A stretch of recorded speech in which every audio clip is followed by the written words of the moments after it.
Hello. You're the one they transferred to me, I take it. I'm Arkwright, quartermaster and master of coin for the Syndicate.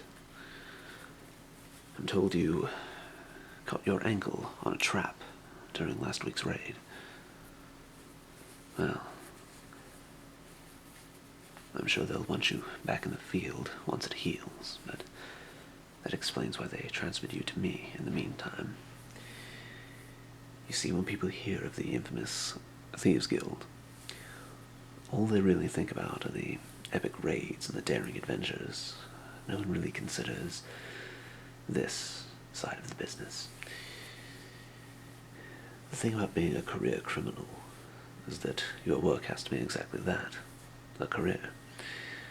You can't take stolen knickknacks to the bakery and expect to put bread on the table.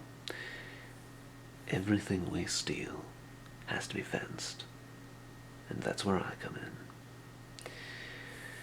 My job is to line up buyers and make black market contacts and determine the value of what we steal so that we can determine shares for our various employees.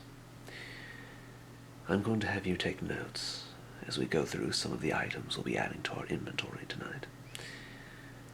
Most of what we steal just goes to the highest bidder on the black market, but on occasion we will be commissioned to steal specialty items for certain clients.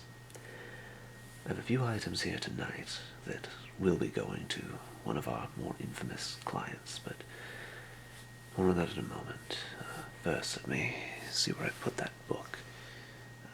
Here we are. It's this one on the top shelf with the special markings.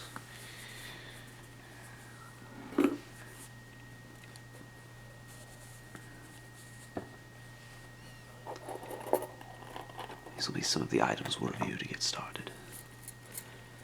These bracelets were pulled from a basic job, but these rings are special. Each of them is embedded with a magical enchantment. Whenever a magic item comes through here, it first has to go to Lucius in our arcane department. He has to determine what type of magic is inside the item before I can determine any kind of value for it. Let's see. Let me get out my notes here. Alright. The bracelets were stolen by William from a local shop. Let's get a look at these. It looks like some genuine gold may have been used when crafting them to help bring out the color. But most of the metal has been diluted by copper, and perhaps a few other inferior metals. Let's see. 1, 2, 3, 4, 5, 6, 7, 8, 9, 10, 11, 12, 13.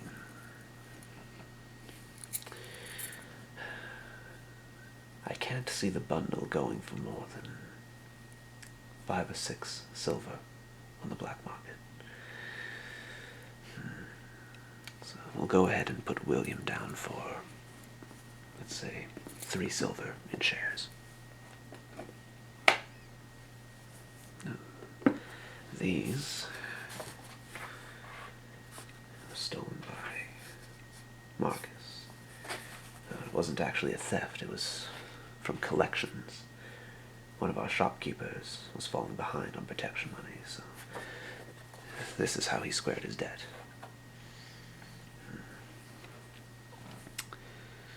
It says here that each of them is embedded with a low-power magical enchantment, protection spells.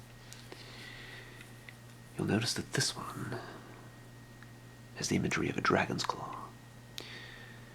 When sorcerers are enchanting objects, they usually try to pick imagery that matches the spell they're casting. This ring offers protection from fire.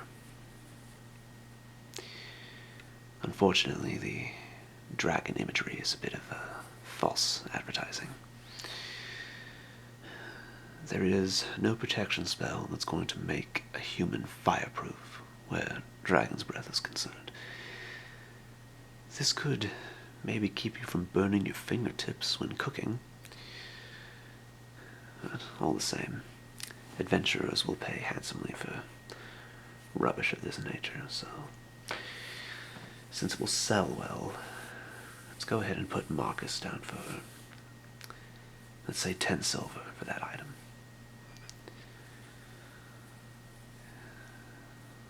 This one has serpent imagery.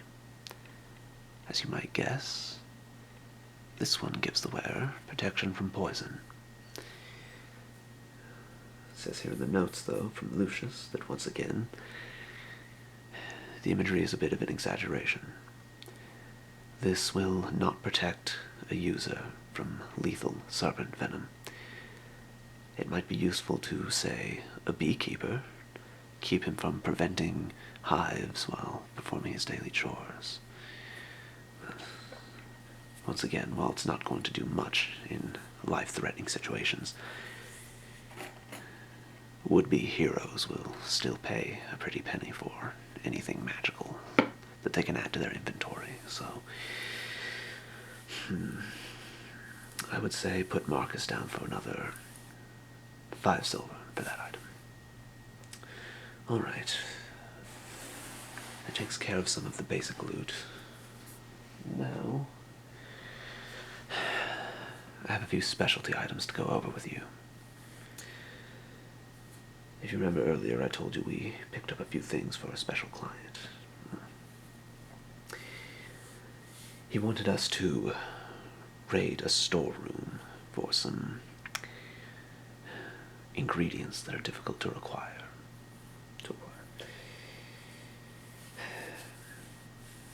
He's a rather unsavory individual, but he's been a valuable asset to the Syndicate. He produces all sorts of poisons that are unrivaled from anything we've seen, and the weapons and conjurings he's produced for us have just been too valuable, so when he gave us this job, we couldn't say no. A few very high-profile items here. The first item he requested was Lunar Salt. It may not look like much in this container, but this is actually a rather hefty sum of lunar salt. It's very difficult to come by, and highly sought after by alchemists. You see, a few hundred years ago, a stone fell from the heavens. They think it was a moon that fell from another world and collided to ours. As it sailed through the sky, it burst into flames and split into hundreds of rocks that fell down across the kingdom. These stones that came from that fallen moon can be ground down into this lunar salt, and it can greatly enhance the properties of almost any spell or potion. But over the years, the rocks that came from that fallen moon are getting harder and harder to find, and once they've all been used up, that will be it. Thus, this ingredient has become quite expensive. Rumor has it, there are a few alchemists out there slowly driving themselves mad, trying to find a way to replicate the properties of lunar salt. But until that should happen, this is quite an expensive item. Let's see. Next item on the list. Hellhound Ash. This is a most unsavory thing, and I was quite displeased to see it on the request form.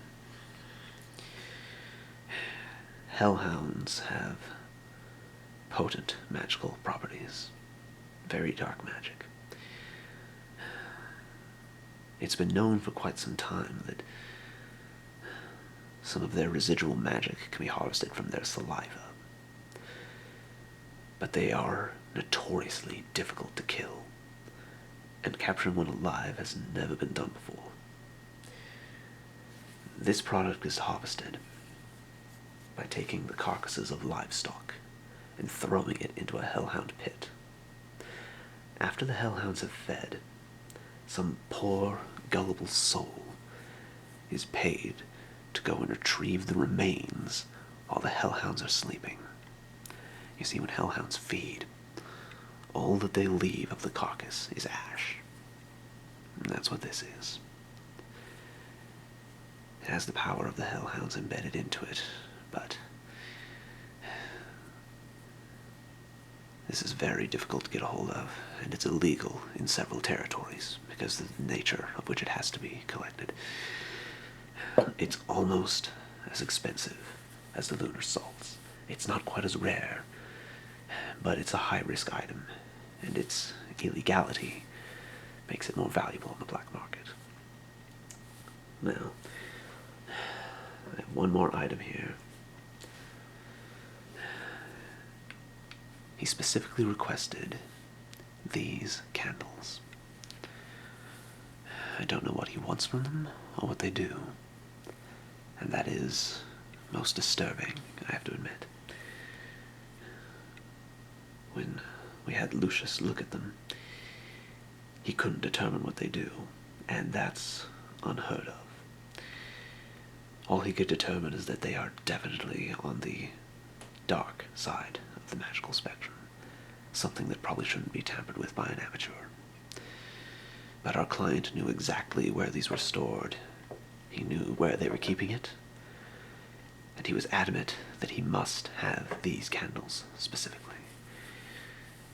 I shudder to think what he's using these ingredients for, but perhaps some questions are best left unanswered. Well, the raid for these difficult items was carried out by, let's see, Marcus, Lazul, and Thomas. We don't know the value of the candles, since we couldn't determine what they're supposed to do.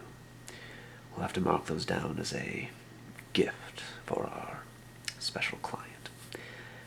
The Lunar Salts and the Hellhound Ash, on the other hand, are quite expensive, so we'll have to make sure that those who pulled off the job are properly compensated. Let's say 10 gold for the 3 who pulled it off. That should be enough to net a profit for the syndicate. Alright, well, that's all we have for the evening. Let's get down to the treasury and see to it that everyone gets paid.